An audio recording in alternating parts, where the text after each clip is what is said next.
Class video skip हो गई। चलिए हम फिर कंटिन्यू करते हैं लेक्चर को। तो जी क्लास में डिफाइन करी थी पल्स रेट को कि ये रिदमिक कंट्रैक्शन और अपना रिलैक्सेशन है किस चीज़ की, आर्टरी की वॉल की, जब उसमें से ब्लड गुजर रहा होता है, और रिदमिक जो उसका रेगुलर जो कंट्रैक्शन होता है हार्ट का। आप पल्स रेट को फील कैसे कर सकते हैं? आप रिस्ट से कर सकते हैं।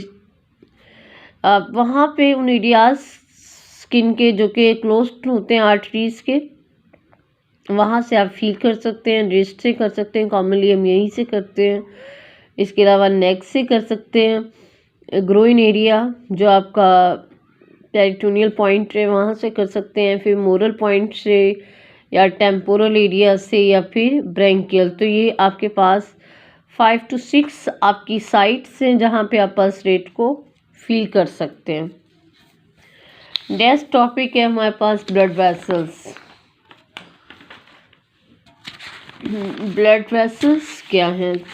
वेरी इंपॉर्टेंट जो टॉपिक है आज का वो है ब्लड वेसल्स। तो ब्लड वेसल्स को डिफाइन करेंगे, the third component of human blood circulatory system. Human blood circulatory system का आखिरी जो ऑर्गन है वो ब्लड वेसल्स हैं, which are responsible for transport of blood, जो कि ब्लड की ट्रांसपोर्ट के लिए रिस्पॉन्सिबल होती हैं through out the body.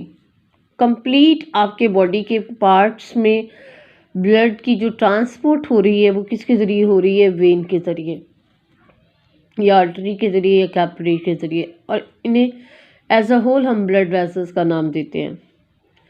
As a whole these are known as blood vessels. तो ये वो इंटरकनेक्टेड नेटवर्क है डिफरेंट ब्लड चैनल्स का, जो कि आपकी बॉडी में एक्सटेंड आउट हो रहे हैं फॉर द डिस्ट्रीब्यूशन और for the transport of blood through out the body. This interconnected network is known as blood vessels, which is further categorized into arteries, capillaries and vein.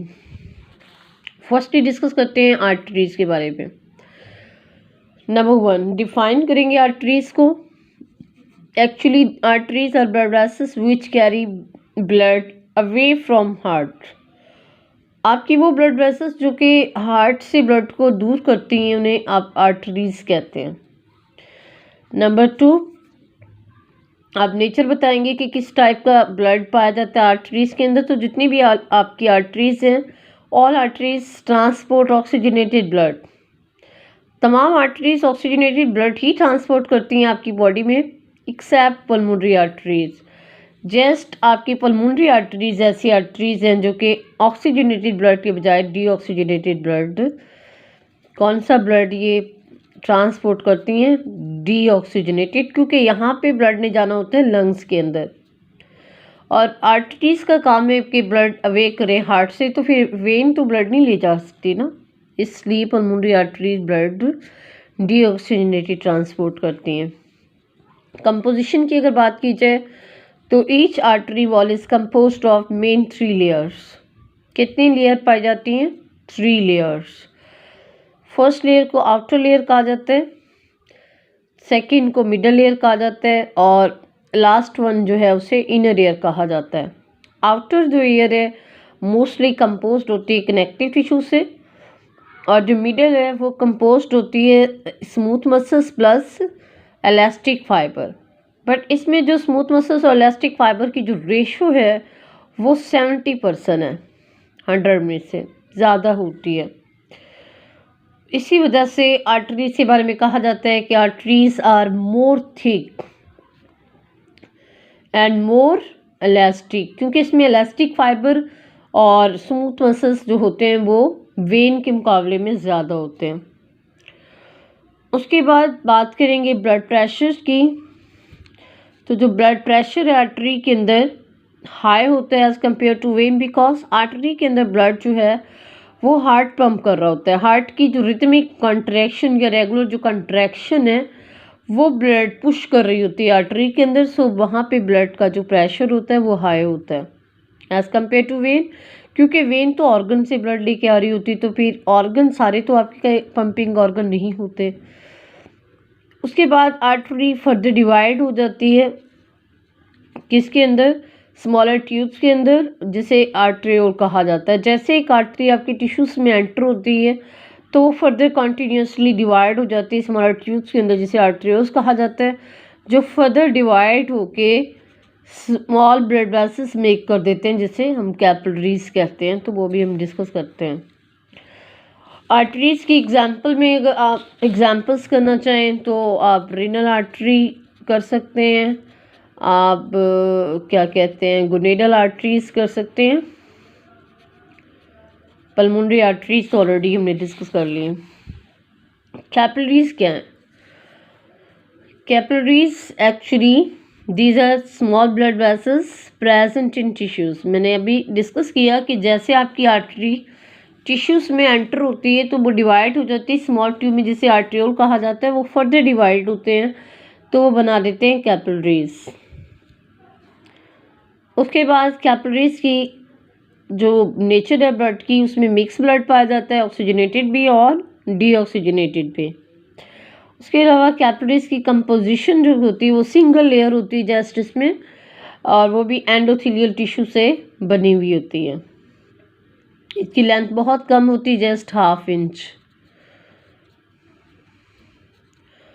उसके बाद अगर blood pressure की बात की जाए capillaries के अंदर, तो कैपिलरीज के अंदर ब्लड प्रेशर नॉर्मली लो ही होता है, और नॉर्मली जो आर्टरीज है हमारी वो थिन होती हैं, सॉरी कैपिलरीज हमारी थिन होती हैं। कैपिलरीज ज्वाइन करती हैं, जैसे ऑर्गन को लीव कर रही होती हैं कैपिलरीज, तो ज्वाइन करती हैं टू फॉर्म स्मॉलर ट्यूब्स। उस ट्यूब को वेन्यूल कहा जाता है, जो आगे फर्दर ज्वाइन होती है तो वेन बना देती है।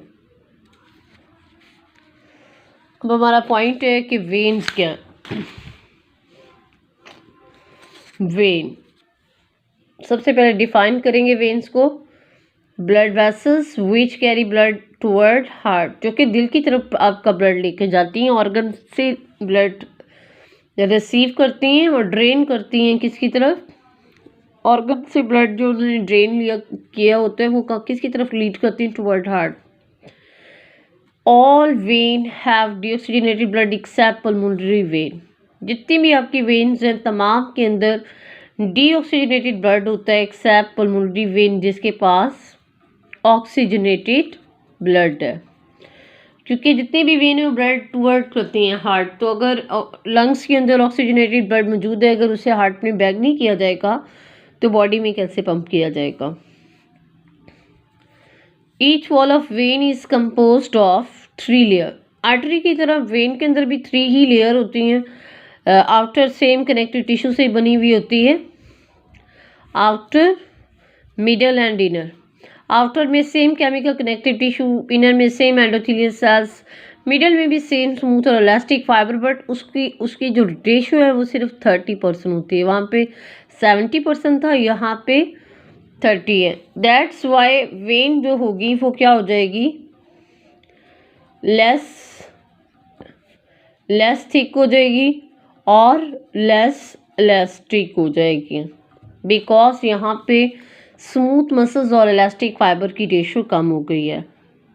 उसके बाद ब्लड प्रेशर की अगर बात की जाए तो ब्लड प्रेशर वेन में हमेशा लो होता है, क्योंकि वो ऑर्गन से ब्लड लेके आ रही होती है। वेन जो थिन होती हैं और क्या होती हैं, ये नेचर में लेस इलास्टिक होती हैं। हमारे पास सबसे पहले आर्टरीज है, आर्टरीज के बाद हमारे पास आर्टरियोल है, आर्टरियोल के बाद क्या आया हमारे पास, कैपिलरीज, और कैपिलरीज के बाद हमारे पास क्या आया, कैपिलरीज के बाद क्या आ गया जी, वेन्यूल, और वेन्यूल के बाद क्या आ गया, वेन। तो ये सीन है हमारे पास, arteries, arteriole, capillaries, venule and vein. तो जी क्लास ये था आज का हमारा टॉपिक। आई थिंक आपको समझ आ गया होगा। कोई प्रॉब्लम, कोई इश्यू तो प्लीज़ काइंडली शेयर कीजिएगा। अपना ख्याल रखिएगा। अल्लाह हाफिज़।